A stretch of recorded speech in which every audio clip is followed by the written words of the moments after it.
기도 제목 네 번째 기도 제목을 함께 보시면서 또한 기도하시면서 말씀을 기억하시기 바랍니다.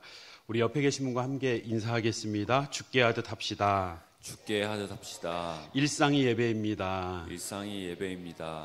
한 집사님이 늘 먼지 나는 건축 현장에 그 어려운 자리에서 묵묵히 일하는 모습을 보고서는 누군가 묻습니다. 집사님, 이렇게 힘든 일을 하시면서 왜 이렇게 웃으세요? 그 집사님이 대답을 합니다. 저는 지금 벽돌을 붙이는 게 아니라 주님의 집을 짓고 있습니다. 라고 그는 대답했습니다. 그의 일은 노동이 아니라 예배였습니다. 그의 손끝에는 피곤 대신에 기쁨의 은혜가 있었습니다. 우리의 일상은 어떠십니까?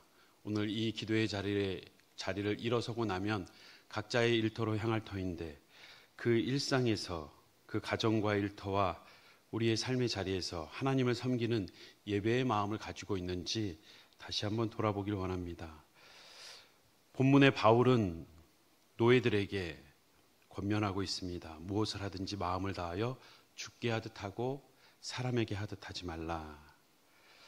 당시 노예는 그들은 억지로 일하는 사람들이었습니다. 그러나 바울은 그들에게 당신의 일은 하나님께 드리는 예배가 된다라고 권면하고 있습니다. 삶을 재해석하며 죽게 하듯 하는 삶을 그들에게 요구하며 또한 이것을 권면하고 있습니다. 당시 종들이 마음을 다해 주인을 섬긴다. 주님께 하듯 섬긴다. 저 주인은 못된 놈이어서 저 주인은 내가 진짜 섬기고 싶지 않지만 주님 때문에 참는다는 할 수 있을지 모르겠습니다.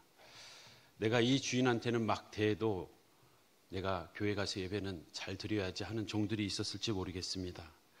모든 일을 마음을 다해서 죽게 하듯 어떻게 할 수 있겠습니까?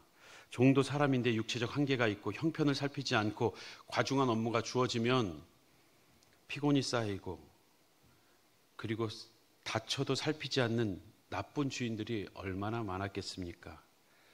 그들이 일을 열심히 하면 열심히 할수록 더 많은 일이 주어질 텐데 인격적인 대우는커녕 사람처럼 취급도 안 하는 그 나쁜 주인에게는 오히려 맞서 싸워야 되는 게 맞을지 모릅니다. 이런 상황에서 자기의 삶은 자신이 지키고 주어진 일은 적당히 해야 생존할 수 있다라고 생각하는 것이 당연한 상황에서 사도 바울은 모든 일에 마음을 다해 죽게 하듯 하라고 합니다. 섣불리 마음을 다했다가는 실망할 뿐만 아니라 낙심하고 상처만 남는 것이 오히려 빼앗기는 것이 종의 위치인데 어떻게 이렇게 말할 수 있을까? 사랑하는 성도 여러분, 오늘도 우리가 살아가는 삶의 현장을 보십시오. 워라밸이 안 되면 쉽게 직장을 옮기는 게 우리의 현실 아닙니까? 일하는 것과 우리의 힘이 적절하게 주어지지 않는, 우리의 삶을 보호해 주지 않는 그런 직장에서 일하고 싶은 사람이 누가 있겠습니까? 자신을 보호하지 않는 회사에 마음을 다하고 싶지 않습니다. 오래 머물렀다간 오히려 이용만 당하고 손해만 보기 때문이죠. 자신을 알아주고 일한 대가를 정확히 보상해 주는 직장에서 다들 일하고 싶어 합니다. 바보가 아닌 이상 누가 일하고 욕을 먹고 싶겠습니까? 누가 땀을 흘리고 무시당하고 싶겠습니까? 그렇습니다. 우리 인간의 본성은 눈에 보이는 것을 추구할 수밖에 없고 사람에게 하듯 일할 수밖에 없는 것이 우리의 모습입니다. 내가 얼마나 일했는가, 사람들이 나를 얼마나 알아주는가, 그러한 의식을 우리 안에서 떨쳐버릴 수 없기에 우리는 사람의 평가와 인정에 묶여 있습니다. 사람에게 하듯 할 수밖에 없는 우리의 모습. 누가 알아주면 기쁘고 무시당하면 낙심하는 것이 우리의 모습입니다. 그 이유는 모든 일의 동기가 하나님이 아니라 사람의 인정에 있기 때문입니다. 결국 종의 마음이 아니라 주인의 마음으로 내 인생에 내가 주인이 되어서 그 주인의 마음으로 일할 수밖에 없는 우리에게 하나님은 사도 바울에게 골로새 교회를 향하여서 말씀하셨듯이 오늘 우리에게도 동일하게 영진아 너는 사람에게 하듯 하지 말고 나에게 하듯 해라 라고 말씀하십니다. 왜 하나님은 우리의 일상에서 죽게 하듯 하라고 그렇게 말씀하셨을까? 왜 우리에게 모든 일에 나에게 하듯 하라라고 말씀하셨을까? 그 첫 번째는 우리의 일상의 주인이 바뀌길 원하시기 때문입니다. 무슨 일이든지 죽게 하듯 한다는 것은 인생의 주인이 내가 아니라는 고백이기 때문에 우리는 본성적으로 거부합니다. 내 삶의 일상은 내가 주인이 되어 내가 원하는 것을 이루는 삶이라는 생각은 버리기 힘듭니다. 당연히 내 삶이고 내가 원하는 대로 내가 선택하고 내가 원하는 것을 얻기 위한 것은 당연한 것이죠. 인간은 스스로 주인이 되려 합니다. 예배도, 봉사도, 헌신도, 학업도, 취업도, 사업도, 우리의 가정도, 자녀도 모든 것을 내가 주도하고 내가 원하는 것을 이루기 위해 달려가는 것이 우리의 일상 아닙니까? 사도 바울은 갈라디아 교회를 향해서도 이렇게 고백합니다. 이제 내가 사람들에게 좋게 하라, 하나님께 좋게 하랴. 사람들에게 기쁨을 구하랴. 내가 지금까지 사람들의 기쁨을 구하였다면 그리스도의 종이 아니니라. 사도 바울은 오늘 우리의 모습과 우리의 본성과 거슬려 자신의 정체성을 말하고 있습니다. 나는 내 인생에 내가 주인이 아니라 그리스도가 주인이다. 그리고 그 그리스도의 종으로서 나는 살아간다. 우리 성도님들에게도 이 정체성이 있길 주님의 이름으로 축복합니다. 이것은 이 땅 위에서 우리가 잠시 손해보는 것 같지만 영원히 기억될, 하나님 앞에 섰을 때 하나님이 우리를 칭찬하고 또한 위로하시는 근거가 될 것입니다. 우리의 정체성, 예수님께서도 마태복음 6장에 이렇게 말씀하십니다. 우리 함께 읽어보겠습니다. 시작. 한 사람이 두 주인을 섬기지 못할 것이니 혹 이를 미워하고 저를 사랑하거나 혹 이를 중히 여기고 저를 경히 여김이라. 너희가 하나님과 재물을 겸하여 섬기지 못하느니라. 결국 우리는 우리 안에 하나님을 섬긴다고 하지만 재물을 섬기고 있는 우리의 모습을 예수님께서는 간파하고 계신 겁니다. 너희는 나를 잘 섬기고 있다고 하지만 또한 바리새인들을 비롯하여서 모든 종교 지도자들이 하나님을 잘 섬긴다고, 그래서 그들의 의로 마치 천국에 갈 것처럼 생각하고 있는 그들을 향해서 너희 안에 재물을 섬기고 있는 걸 내가 잘 알고 있다. 그들은 바리새인이었고 종교 지도자들은 저렇게 왜곡되는구나가 아니라 오늘 우리를 얘기하는 것입니다. 오늘 우리가 바리새인이고 우리가 지금 재물을 섬기고 있다고, 재물 때문에 하나님을 섬기고 있다고, 하나님은 우리의 그 마음의 동기를 중심을 정확히 보고 계십니다. 그러기에 우리는 그러한 마음을 하나님께 내어놓고 우리는 이러한 존재입니다. 아무리 주님을 섬긴다고 하지만 나의 마음이 순수할 수 없고 하나님 앞에서 정직할 수 없는 게 나의 마음이기에 우리의 마음을 만져달라고, 고쳐달라고, 붙들어달라고 기도하는 것이 우리의 기도의 제목이 되어야 할 것입니다. 나를 위해 살고 나를 섬기는 행위, 당연한 것이죠. 우리는 너무나 자연스럽다라고 생각하지만 그것은 내 인생의 주인이 나라는 증거입니다. 하나님께서 그토록 싫어하고 역겨워하고 심판하기까지 이스라엘을 쳤던 그 우상숭배에 대해서 예수님은 이 땅에 오셔서, 하나님이신 예수님이 이 땅에 오셔서 왜 우상숭배에 대해서 한마디 언급을 안 하고 있습니까? 몇 차례 말씀드렸듯이 그 우상숭배는 내 안에 있고 내가 우상이 되어 있기 때문에 하나님은 내가 우상이 되어 있는 대표적인 바리새인들을 향하여서 또 싸우고 계신 겁니다. 우리는 우리를 섬기는, 우리를 위해 사는 존재가 아니라 주를 위해 사는, 주님이 주인이신 삶을 살기로 결단한 자들, 성도인 줄 믿습니다. 두 번째, 하나님께서 우리의 일상에서 죽게 하듯 하라고 말씀하신 이유는 우리의 주인이 바뀌어 결국에는 우리의 일상이 예배가 되길 원하십니다. 우리의 일상, 우리의 하나님 앞에 나왔다라고 하는 이 예배의 자리, 예배당 안에서의 우리의 모습만이 아니라 예배당 밖에서의 모습, 의식으로서의 예배가 아니라 삶으로서의 예배를 드려지는 그 자리가 하나님이 기뻐 받으시는 산제사가 되길 원하신다는 겁니다. 마태복음 6장 1절에 사람에게 보이려고 그들 앞에서 너희 의를 행하지 않도록 주의하라. 그러하지 아니하면 하늘에 계신 너희 아버지께 상을 받지 못하리라. 다시 말해 나와 관계없는 일이다. 너희가 나를 섬긴다고 하지만 많은 의식과 봉사와 헌신을 하지만 그것은 나와 관계없는 일이다. 사람에게 보이려고 너희가 의를 행하는 것. 하나님께서도 사무엘에게 분명히 말씀하셨습니다. 그들은 용모와 키를 보지만 나는 그를 이미 버렸다. 우리가 주일날 묵상하고 있는 본문이죠. 사울을 버리시면서 하나님이 사무엘에게 말씀하시기를 내가 보는 것은 사람과 같지 않다. 사람 너희들은 외모를 보지만 외모에 끌리지만 겉으로 드러나는 것에 자유로울 수 없지만 나는 중심을 본다. 그 마음의 동기를 본다. 왜 그것을 하려고 하는지, 왜 그것에 참여하고 있는지, 왜 그 일에 집착하고 있는지. 하나님은 그 중심을 보신다고 했습니다. 우리의 모든 일상은 우리를 위한 삶이 아니라 하나님을 위한 삶이어야 합니다. 우리의 일상이 예배가 되길 원하십니다. 우리에게 잘 알려준 유진 피터슨 목사님, 그가 일상의 영성이라는 책을 쓰고 그곳에 이렇게 기록합니다. 일상의 영성은 평범함 속에 숨어 계신 하나님을 보는 것이다.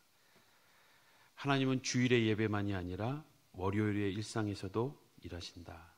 세탁기를 돌리는 일, 교회 바닥을 닦는 일, 회의에 참석하는 일, 영업을 하는 일, 리모델링의 먼지를 뒤집어 쓰고 견디는 일, 이 모든 것이 하나님께 드려지는 예배의 행위라고 말하고 있습니다.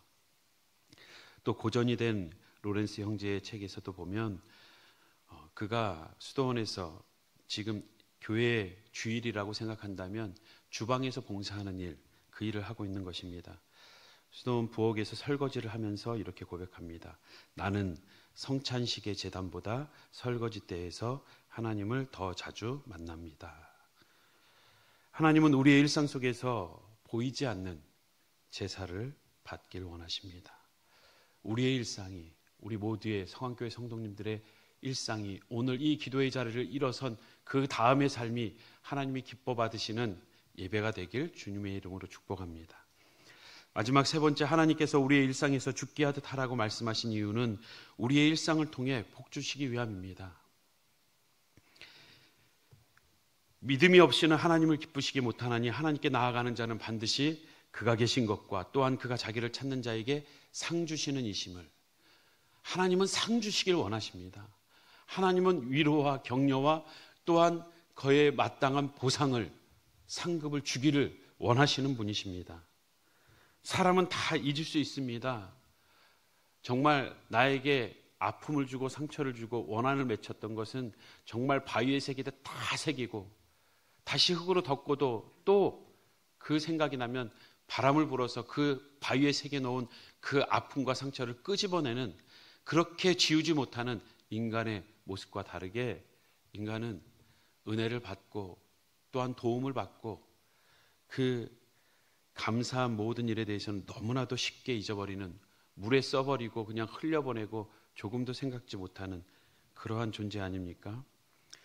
사람은 우리의 수고와 헌신을 잊을 수 있습니다. 하지만 하나님은 잊지 않으신다고. 하나님은 완벽한 결과보다 하나님을 향한 마음, 그 진실한 마음을 더 기억하십니다. 죽게 하듯 헌신하는 사람은 하늘의 보상을 받는 것입니다. 죽게 하듯 일하는 자는 기쁨이 있습니다. 사람을 위해 일한 것이 아니기 때문에. 사람을 위해 일을 하면 결국 마지막은 우리에게 그 수고한 대로 다 갚아줄 수 없고 다 이해할 수 없고 다 인정해 주지 못하는 그러한 사람에게는 결국 우리는 실망하고 불평할 수밖에 없지만, 하나님을 위해 일하면 우리는 감사가 나옵니다. 오히려 사람들이 이해해 주지 못할 때, 사람들이 충분한 대가를 지불하지 못할 때 우리는 하늘의 상급이 더욱 선명하게 보이기 때문입니다. 죽게 하듯 하는 사람은 결과가 아니라 관계에서 기쁨을 얻습니다. 그 기쁨은 곧 성령의 열매인 것입니다. 히브리서 6장 10절 말씀 우리 마지막으로 함께 읽겠습니다. 시작. 하나님은 불의하지 아니하사 너희 행위와 그의 이름을 위하여 나타낸 사랑으로 이미 성도를 섬긴 것과 이제도 섬기고 있는 것을 잊어버리지 아니하시느니라. 아멘. 너희가 주를 위해 섬기는 것 아끼지 마라. 너희의 수고가 헛되지 않은 줄 알미라. 하나님은 잊어버리지 않겠다고, 내가 직접 보상하겠다고. 이 땅 위에서 그 보상이 없어서 땅을 치고 괴로워하고 힘들어하지 말고 하늘의 상급을 바라보고 달려와라. 더 열심히 달려가라. 내가 응원하고 있다. 이미 신앙의 선배들, 하나님 앞에 선 그 많은 선진들이, 허다한 구름같이 허다한 많은 증인들이 오늘 우리를 응원하고 있습니다. 그 믿음의 경주를 주님 앞에서 끝까지 달려갈 수 있는 우리 모든 성도님들 되시길 주님의 이름으로 축복합니다. 주님을 위해 죽게 하듯 일하는 교회는 거룩한 향기를 드러내게 되어 있습니다. 우리는 구원 얻은 자들에게, 고린도전서의 말씀처럼 우리는 구원 얻은 자들에게나 망하는 자들에게나 그리스도의 향기라라고 했습니다. 우리가 계획하고 또 준비하는, 또 진행하고 있는 이 리모델링 사역, 단순한 공사의 현장이 아니라 예배의 현장으로 바뀔 때에 그 공간에는 그리스도의 향기가 드러날 줄 믿습니다. 레위기 말씀처럼 그 향기를 하나님께서는 받기 원하십니다. 우리의 삶을 돌아보십시오. 사랑하는 성도 여러분, 나의 헌신의 동기는 보상입니까? 하나님과의 관계에서 흘러나오는 사랑입니까? 무엇 때문에 수고하고 땀 흘리며 헌신하며 주를 위해 힘쓰고 있습니까?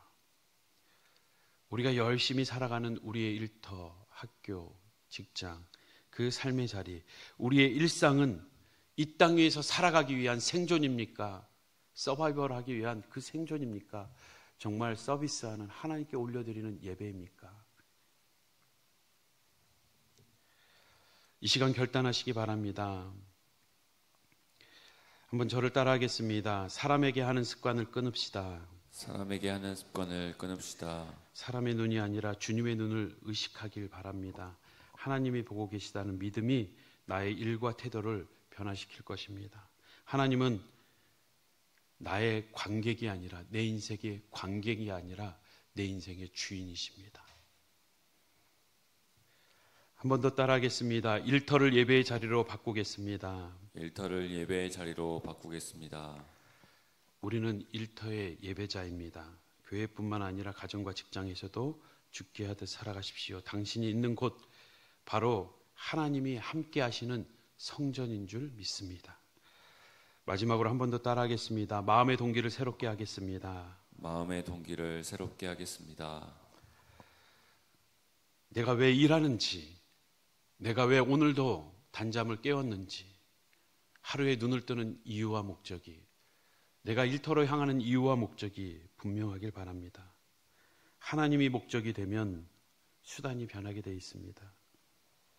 사람의 인정이 아니라 하나님의 미소를 우리 마음에 기대하며 하나님의 미소가 우리의 삶의 목적이 되길 주님의 이름으로 축복합니다.